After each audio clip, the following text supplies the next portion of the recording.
Our streak of missing big Red Sox news because we record too early, it continues yet again. Usually, Liam, we can kind of chalk these things up to, it is what it is. We just missed it this time. But this is too big of a thing not to report on. We recorded originally Monday night here for this edition of Pod on Lansdowne. We're recording again Tuesday for a quick addition onto the full episode, which we'll get to. We'll get to Emily Nyman, giving our New York Yankees preview. We'll get into other spring training talk about the Red Sox. But we have to get into this stuff first, Liam, because we had to. We couldn't responsibly host a Red Sox podcast, a baseball podcast, without getting into this. Women now are going to be in MLB Road to the Show, and people are pissed about it. Your Hey, thoughts? listen, to me, our good friend Spencer, who was on last week's episode, put up a great tweet today, making fun of the people upset about the whole deal.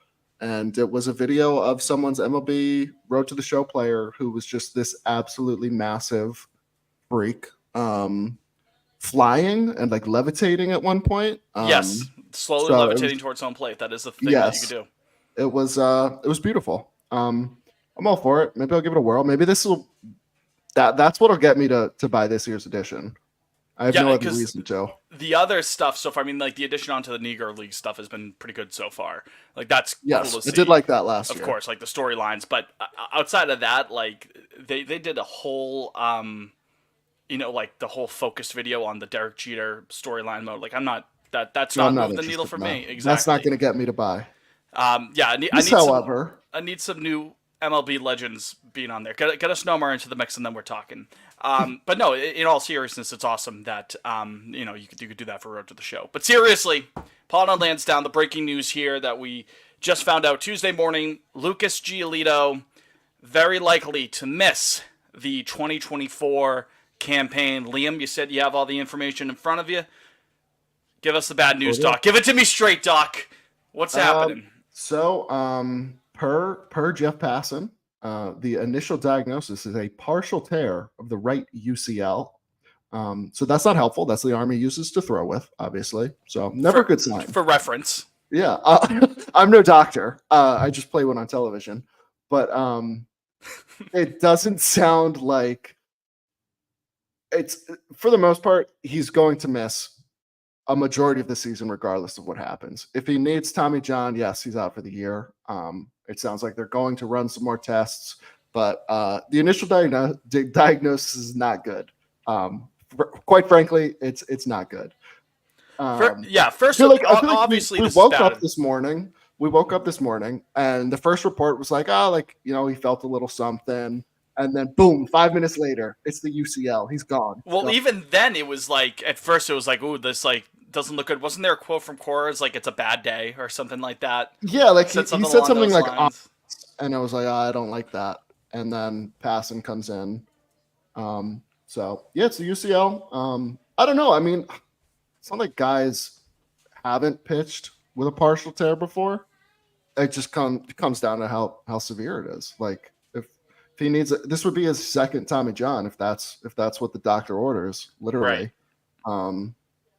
It's not good. I mean, hey, good for Giolito. Ultimate bag getter move. He's Yeah, get definitely used to going to him. be. He's part He's of the definitely going to be 25 here next rotation. year. Yeah, exactly. You know that Einstein quote? I don't know what weapons World War III will be fought with, but I know that World War IV will be fought with sticks and stones.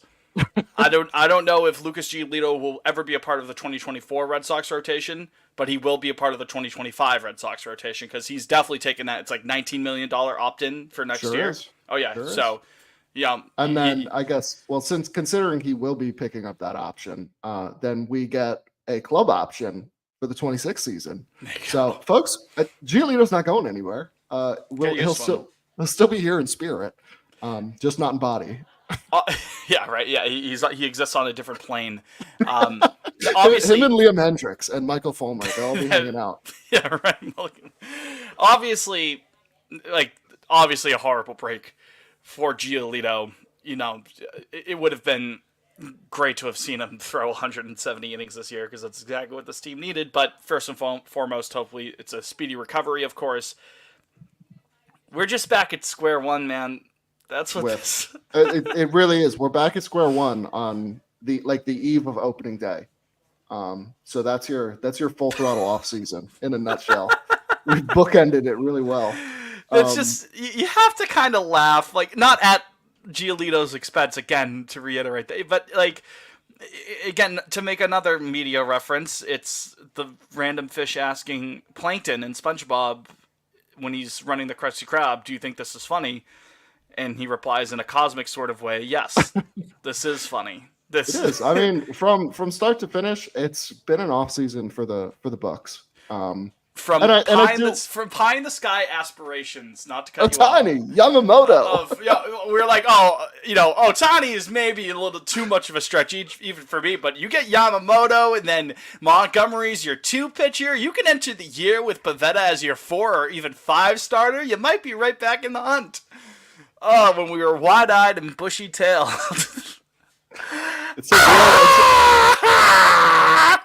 God, it's the same rotation from you're short one Corey Kluber. And Corey Kluber, I suppose, yes, but yeah, you're sure. Even then, like Sale was just kind of icing on that shit cake, I suppose. But yeah, you're basically at the same sort of spot right now. I think you're in even worse shape because Giolito, like you said, you're expecting 170, 180 innings. Who's filling those innings now? Cooper Criswell, Josh Winkowski. Clearly, it looks like Houck and Whitlock are a lock for the rotation now. Which is great because later in this episode, this very same episode, it's kind of like Memento. We're just like jumping around. We're going back and forth. Yeah. I believe it was you specifically, Liam, who said you don't want to see Josh Winkowski stretched out beyond like 2 innings at a time. No, but sure looking like that's going to happen. And I'm pretty sure I agreed with you because I do agree with you. I think he's better served in the bullpen, but looks like we don't have much of a choice on that front. But I like you said, I do feel bad for Giolito. Like, yeah, he's like, I'm feeling good, coming in for a bounce back year. Like, it seemed like the perfect pairing between what the team needed and what he was looking for. And, what did he throw? He's done 4 innings in spring training so far. And then that's everything shit hits the fan. So yeah, I mean, it's not good for anybody. It's not good at all. The innings factor, again, not to relitigate that point that we just made 45 seconds ago, but where are they coming from? I don't know. I don't know. Cause like they've gotten bullpen acquisitions for this year. Sure, fine, okay.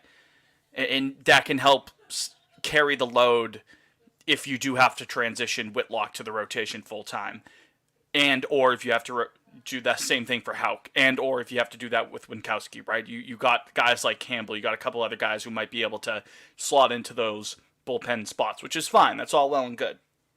And they got long-term potential plans at starting pitcher this year through the Verdugo trades, through some other transactions, giving up Johnny Leverage, giving up Schreiber. You get a potential future starter down the line. Man. Right, yeah. It's in terms of a starter right now, though, you're caught with your pants down. We're 3 weeks away from opening day. 3 weeks in a day, as you hear this on drop day, this episode of the program. You're down your number 2 starter. Right. Exactly. Who you were hoping in a perfect world would have been your number 3 starter. Yeah. Which is a good transition. And again, we did talk some Monty being on the market here, but with the context of this news, I saw a little bit of both sides potentially saying this, where one side of the coin is, okay, Giolito's out, 170 or so innings, 180 innings, good chunk of innings on a staff that desperately needs the innings to be eaten by your starter, right? That could incentivize the team to speed up a deal for Jordan Montgomery, who can give you those innings, who can give you 170, 180 innings. He's thrown, I think, over like 160 the last 3 years or so, something along those lines. He can give you volume along with the quality that he provides. The other side of that coin, Liam, is, well, this is exactly why they won't give him money because they Yeah, just why gave would you money to why would you invest Giolito, in the team now? right? Like, You just invested a couple of dozens of millions of dollars into a contract. I understand it doesn't happen all at once, but you gave Giolito a bag for a couple of years, presumably. Obviously, with the option that adds a caveat to that. But you went out and got him, okay? For fuck the specifics, and he's not going to throw a pitch for you this year potentially.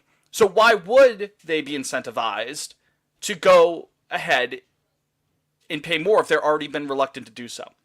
Obviously, I think that's a crock of shit idea. I think FSG should be spending more than what they've been spending. Again, we've talked about this until we're blue in the face. But that's what they're going to use as justification to not get a deal done for Montgomery or Snell. That's what I take from it. I don't know if you agree or disagree. no, I completely agree. I think it's I know I saw Jared put out a tweet that basically laid this all out. It's like to the folks that think this is going to get John Henry to shell out for Montgomery, like it's the complete opposite. It's the exact opposite. I truthfully believe that. If he wasn't willing to invest in this team that was already on the fringe at best, why would he shell out for Montgomery and, one, maybe end up having to pay the luxury tax? Two, to me, I mean, if it's just Montgomery coming in, it's not he doesn't get you over the hump. Like it's not a game-changing move. Does it get you those innings? Yes. Does it get you quality innings? Yes. But you need a solid 2 or 3 guy on that championship team that you want to build, and that could be Montgomery. He's just not an ace. Right. And it's just, we went into the offseason needing 2 starters. Here we are. We still need 2 starters. -2. We're at -2. -1. Because, Giolito would be a net neutral at that point because, he was more of a concept, Lucas Giolito was a social experiment conducted by Harvard University. We are now concluded with our study. Thank you very much for participating. But now you're short Sale.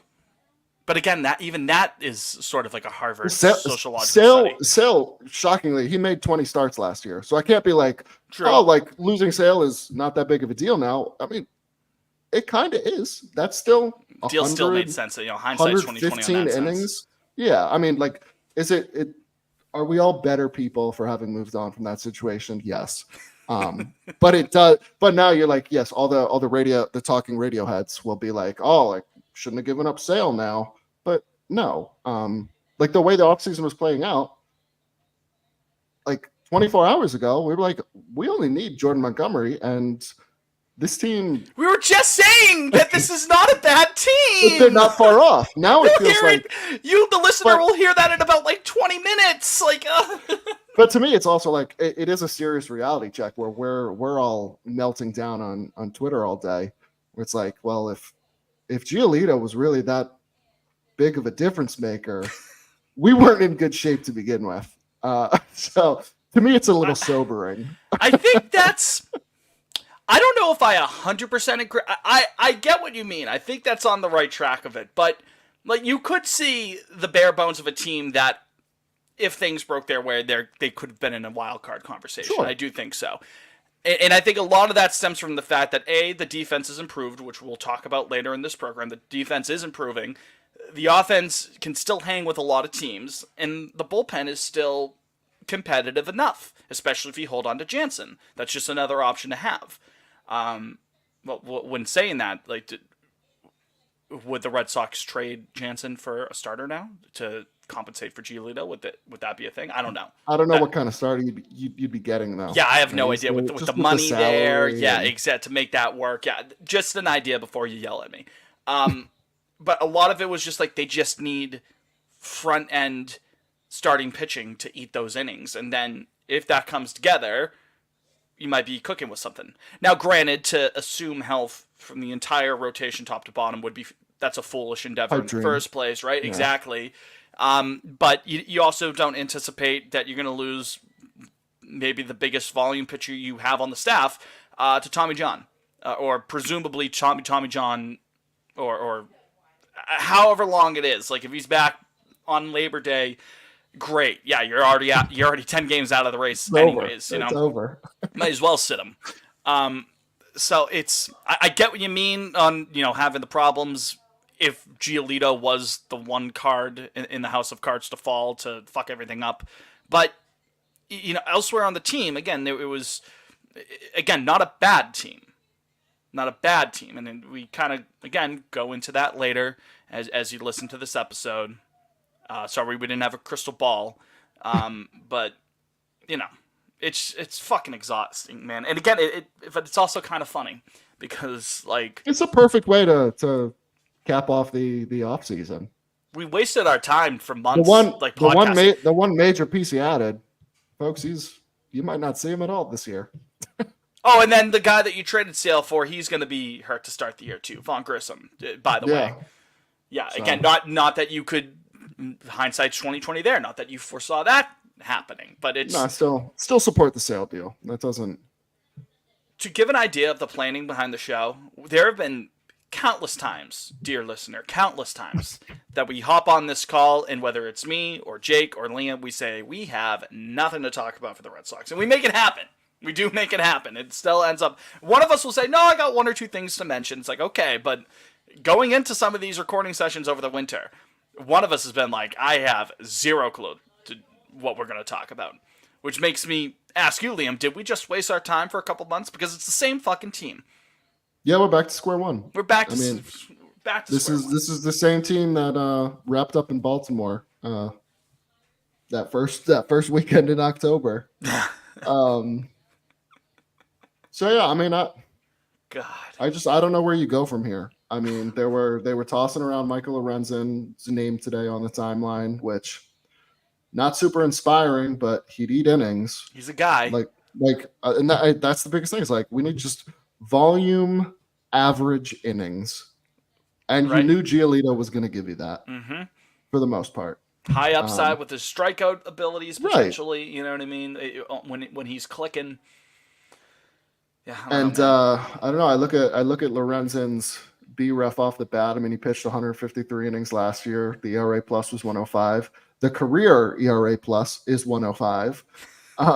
The career ERA is 4.11. The career FIP is 4.32. I go over to his Savant page. Everything is mostly average. Just a steady just an average guy.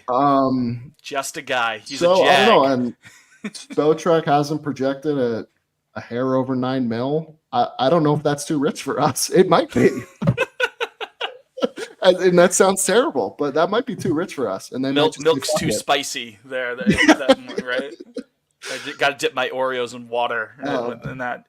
Because I'm looking at what's left out here on the market, and I certainly don't see Snell happening. I really don't see Montgomery happening, especially now.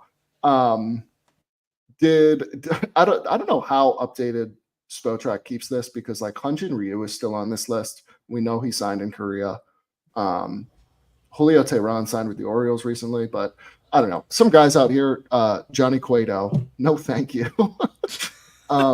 Rich Hill, Jake Odorizzi, Zach Davies, Vince Velasquez. This is it. This is the bottom of the barrel. And it does seem, looking at the names here, you could shoot for Clevenger, I guess, too, if you wanted. It's in a similar vein to Lorenzen. But Spotrac has him getting $13.5 million. I certainly don't see that happening. So alternatives, Wink, Houck, no more competition. You guys have made the rotation. Congratulations. Paul Blackburn, you are a Boston Red Sox. Yeah. Knock on Oakland's door, right? We'll pay for your sodas for the year. But Paul Blackburn, he's coming to Boston. He's shipping up to Boston. Fucking A, man. So. The shit is bleak. And we were trying to be positive too. The vibes. We were talking about the vibes are good. You'll hear it, dear listener. I did. I started the Red Sox conversation off by saying that the vibes are good in spring training. You know what? I'll wear this. I'll wear that one, Red Sox Nation.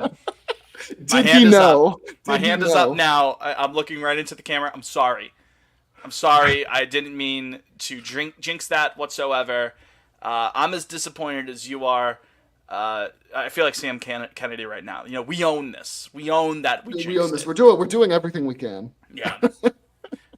My fellow Americans. My apologies. Man. It's gonna be a long season. Well, it's actually it's the good news is that by the end of the baseball season, it will also almost be the end of the election season. Almost. That's true. Almost.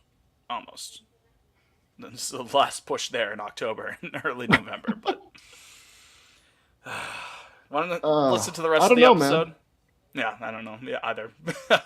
That's all I got. It's a sad day. It's a dark day. I feel like we're Walter Cronkite cutting in. After a certain event in Dallas, Texas. In Fort Myers, Florida. Yeah. 3:00 Eastern time, 2:00 Central time. President Giolito. Got the glasses out. Yeah. A day that'll live in infamy. Well, that's a different national tragedy. Yes. In which we could just keep them coming. Yeah, our fireside chat, which we're kind of closer to that than we are to Walter Cronkite, to be fair. Sure. Radio fireside chat. So let's take a step aside. When we return, the full original episode that you were going to hear until Lucas Giolito's elbow decided to go kablooey. Well, not a partial kablooey. Partial tear, as you mentioned. Partial. Yes. So we'll be back. Oh, and Jake will also be joining us. This is true. We'll be back.